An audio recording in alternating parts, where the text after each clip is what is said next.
Russian attack on cafe. Volodymyr Zelensky accused Moscow of genocidal aggression. A demonstrably brutal Russian crime. Well, I'm very suspicious of this story and many other stories. There's an old saying, in war, the first casualty is truth. And from all sides, propaganda is everywhere. For example, I think it was last year, the Ukrainians accused Russia of bombing a Polish village or something, and in fact it was done by the Ukrainians, either deliberately or accidentally, no one really knows, in order to get Russia to take the blame, framing people. So the first thing is, this could easily be a propaganda attack. It could be that Ukraine actually fired a missile on its own people in order to get Russia to take the blame. That could be the case. Or it could be that Russia did attack the cafe by accident, because I don't believe for a second that Russia would get much benefit in just killing random people, having a funeral wake. It's kind of convenient there's a funeral wake and, killing at the attack close to 1:15 p.m. Like I said, I don't believe Russia would do this deliberately. And frankly, I think it's unlikely Russia even did it by accident, right? But unfortunately in war, because a lot of missiles and bombs are flying all over the place, unfortunately in war, even accidentally, lots and lots of innocent people end up dead. So I'm kind of surprised there's anyone still in Ukraine, actually. There's so many of them here in England. I don't see how Ukraine can win a war when they allow everybody to leave. I mean, if Britain, during World War II, when we were fighting allegedly for freedom, would it have made sense to allow all our men to go and live in America or something, claiming asylum or something? A lot of people don't want to join the army for obvious reasons. If you manage to survive, you get some great stories to tell, but you actually end up traumatized. Especially, I know, I actually know a lot of military people, and a lot of them are actually fundamentally quite nice guys, but they've been damaged by military service because of some of the things they've seen and some of the things they've done, and the combination, and also of course they're used to obeying orders even if they don't make any sense, and when they become civilians after doing their military stuff, they don't necessarily know how to behave anymore. I've got an issue with my screen. So I'm just having a mulled wine. It's not that cold, but days are getting darker, and soon they're going to turn the clocks back. When they do that, that is the signal that winter has truly arrived. It's not necessarily the temperature, it's the fact that it gets dark so early. In December, it's 4 p.m. is dark. So the point I'm making is this: it is certainly a possibility that Russia attacked a cafe and killed 51 people. It's also a possibility that Ukraine did it themselves, either deliberately or accidentally. It's also possible that this whole thing is invented and that 51 people didn't die, and that simply they create a movie set and claim 51 people dead, so they can blame Russia. Because propaganda, especially in this war, is just unbelievable off the scale. I remember seeing some pictures early on from last year when it was like a Schindler's List. There was these kind of Ukrainian refugees who looked exactly like, from World War II. Ukrainian people don't dress that way. Now everyone's in shell suits and tracksuits and with reverse baseball caps, But in order to make it look like something they've seen in a movie, to make it look like Schindler's List or something, they have to have these. And then a bomb went off or something, and literally a guy like exploded into the air and went like miles away. It was just cartoon. It was absolutely cartoon. And yet the vast majority of people who saw it probably couldn't pick up on it, because people are absolutely incapable. If they see something that doesn't make sense, they ignore it. If they can't even process it.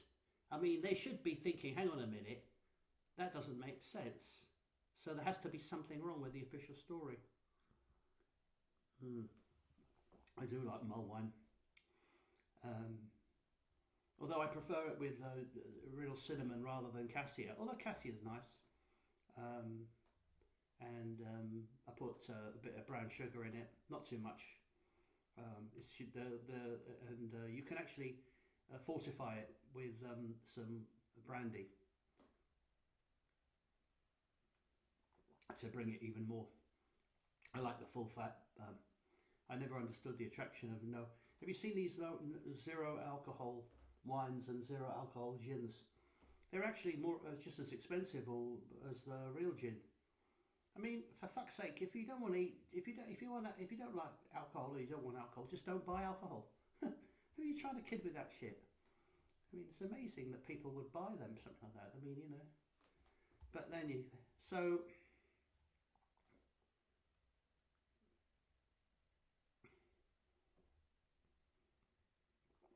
okay. Bodies killed in the missile strike. Well, there's something here. Do you think these are really bodies in there? I mean, that might be blood. Doesn't seem to be. I mean, if you're killed in a missile strike, it'll be a bloody mess. But the point is, if Ukraine wants a war with Russia, then they can have it. It's got nothing to do with me. I'm sorry, I want to keep out. In fact, nobody asked me about this.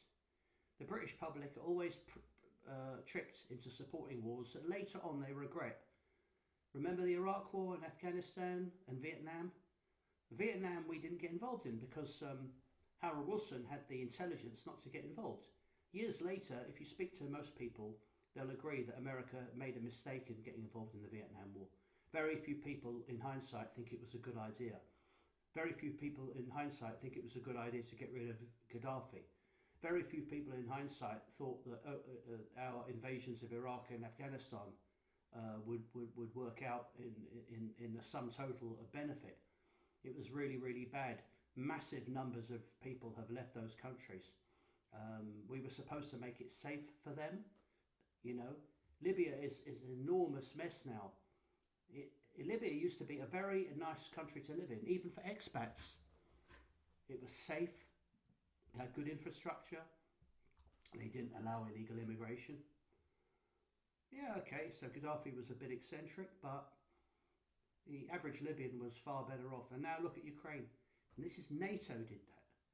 NATO, don't tell me some shit about, well, they wanted to join NATO, it was their decision. NATO is an aggressive organisation. Russia said, look, if you force this, we're going to have to take action. And what did we do? We forced it. What did Russia do? They took action. I don't want bloody Ukraine in the EU. I don't want them in, I mean, I'm not in the EU. Let the fucking EU, let them all go and live in the EU then. I don't understand the attraction. Ukrainians are like, they're kind of poor people and they want some glamour and glitz. And like many other East Europeans, they've been kind of bribed with the Western myth. Look at people in East Germany now. The vast majority of them consider although they still identify as Germans, because they are Germans, they're not happy about the direction of society. Many of them have realised that the West isn't nearly as good as they thought it would be. In fact, the West is much, much worse now than it was when we did have an Iron Curtain. You know? The West has gone down. We've all gone downhill together. Well, I'm hoping that things will get better one day. I don't know how. I think it can only happen if there's a mass awakening. And I have seen no evidence of that. The first thing people need to understand is we are being lied to. and we need to accept that we're being lied to, and we need to um, accept the possibility that we're being lied. Now, you see, is this damage here from a missile or something? Or could it be that this is a set? You know? I mean, I don't see too much furniture or things like that. I mean, it's like a pretty ramshackle building, to be fair. Looks more like a bloody outhouse or something. Are we supposed to believe that a lot of innocent Ukrainian people were buried alive here? Also seem to have a lot of military personnel or fire personnel there. Inevitably, they're all looking away from the camera. I don't want to get involved, and I think we're not helping. The British public are idiots. They really are idiots. They're well-meaning idiots, but you know, there is no more harmful person in the world than a well-meaning fool. You know, I mean, it was Molière who said, "There's no fool like a educated fool." These people lack common sense. A lot of these people, these so-called professionals, they simply buy into every bloody thing the media tells them. If it's viruses, global warming, Ukraine, heat pumps, ULEZ, and frankly, it's the so-called working class, and you know, the kind of lower middle class, and people, you know, they're the ones who are putting up fight back. The sort of people who, for example, are taking action against Sadiq Khan's movement restrictions with the ULEZ cameras. ULEZ cameras, I'm sorry, you don't, you know, I don't believe that clean air is such a big issue. Yes, it's important. We all want clean air, but you know, it's a sledgehammer to crack a nut here. They haven't got any evidence that large numbers of people are dying because of dirty air. But the you know, like I said, what is the point of creating lots and lots of problems to solve a very small problem? And after all, it's not as if any kinds of transport don't have their negative sides. Now, we are kind of fortunate to live in London. We do have a pretty good public transport here. You can get around in London without a car.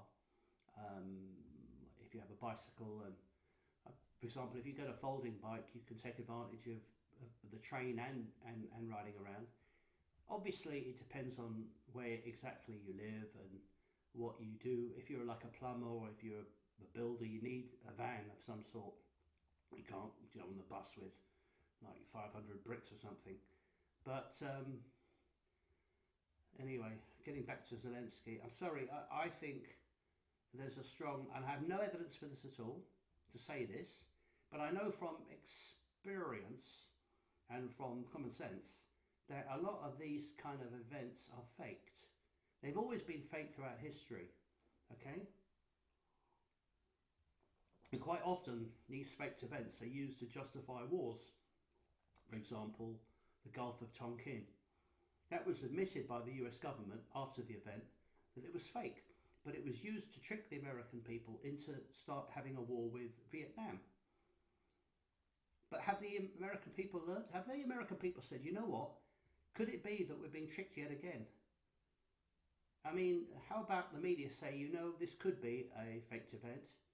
It could be. I mean, Ukraine have form when it comes to making false allegations. Like I said, they claim that one of their missiles hit Poland was fired by the Russians. You know? And even if it had been a Russian missile, it may just be an accident. You know, when there's a war going on, people do die. I mean, it's just one of the unfortunate side effects of a war. I mean, sometimes, you know, if you deliberately target civilians, but again, how do you prove it? Civilians quite often support wars, so in a way you can't say that they're immune from it. So anyway, I honestly prefer Russia to Ukraine. It's a more traditional country. That doesn't mean I like Putin. I don't know if I like anybody really. think all politicians are pretty bad.